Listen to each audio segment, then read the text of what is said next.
dear friends. In this video, we look at the scientific evidence for the benefits and harms of alcohol in moderation. There is a group of people, even doctors, who actively advocate drinking alcohol every day, and there is an opposite group who say that this is harmful. In 2018, a large study was published in one of the famous journal The Lancet, which showed that drinking alcohol in even small amounts leads to a 0.5% increase in the risk of death in all cases. And then there were critics of this study, who pointed out a lot of errors, and they immediately began to argue that everything is absolutely not so terrible. Let's figure it out. So, what is moderate alcohol consumption? This is the use of no more than 1 dose by women or 2 doses by men per day. What is 1 dose of alcohol? It is 14 grams of pure alcohol. This corresponds to 35 grams of vodka, or 100 grams of good red wine, or 300 grams of beer. If we exceed this limit, we already become heavy drinkers. Interesting fact, if we multiply the number of alcohol doses by the number of days per week,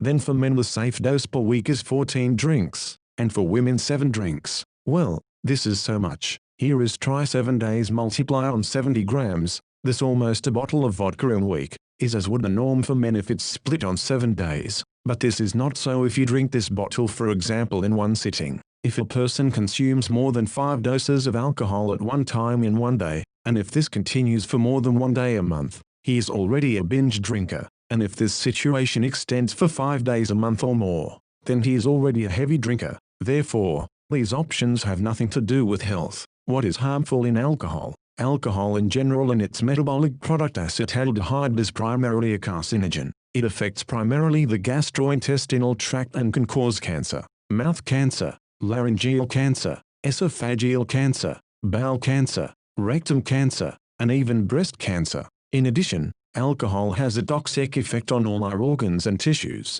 on the brain and nervous system. The psyche is destroyed, nervous processes are disrupted, the cardiovascular system stops working as it should, develops cardiomyopathy, hypertension, vascular damage, kidney damage. The classic clinical picture is hepatitis, alcoholic cirrhosis of the liver. Well, in general, everyone knows about the adverse properties of alcohol, but the most interesting thing for us is of course the effect of small constant doses of alcohol, what we call moderate alcohol consumption over a long period of time. There were such studies, and a lot of, and here is one of the most revealing. About 88,000 women and about 40,000 men took part in it. They drank about 1 dose of alcohol a day, in my opinion, for almost 30 years, and it turned out that women significantly increased the incidence of digestive cancer, liver cancer and most importantly breast cancer, and men did not have such processes. That is, men in general did not have any increased risks of developing cancer.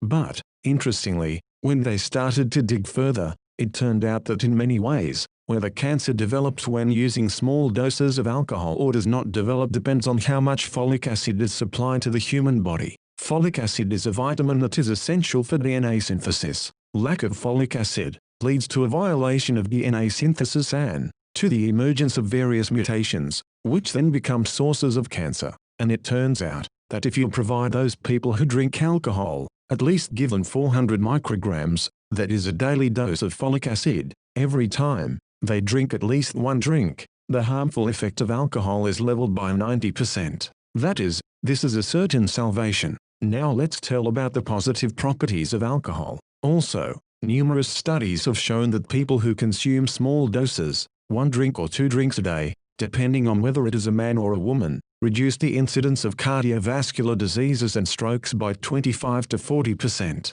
And this is due to the fact that alcohol directly increases the amount of protective high-density lipoproteins that protect our blood vessels from damage. This is the first thing. Secondly, alcohol has a beneficial effect on the blood clotting system, preventing the formation of blood clots. As a result, there is less risk of heart attacks and strokes. That is, those conditions that develop when blood vessels are blocked by blood clots. It is another good fact about alcohol. It reduces the likelihood of type 2 diabetes by 30%, reduces blood glucose levels, and it increases tissue sensitivity to insulin. The positive properties of alcohol depend on what type of alcohol dehydrogenase enzyme we have. Alcohol dehydrogenase is an enzyme that processes alcohol. There are fast enzymes and slow enzymes. Here are those people who are dominated by fast types of alcohol dehydrogenase, have less effect on health than those people who have alcohol dehydrogenase act slowly. In the blood of these people, alcohol circulates longer,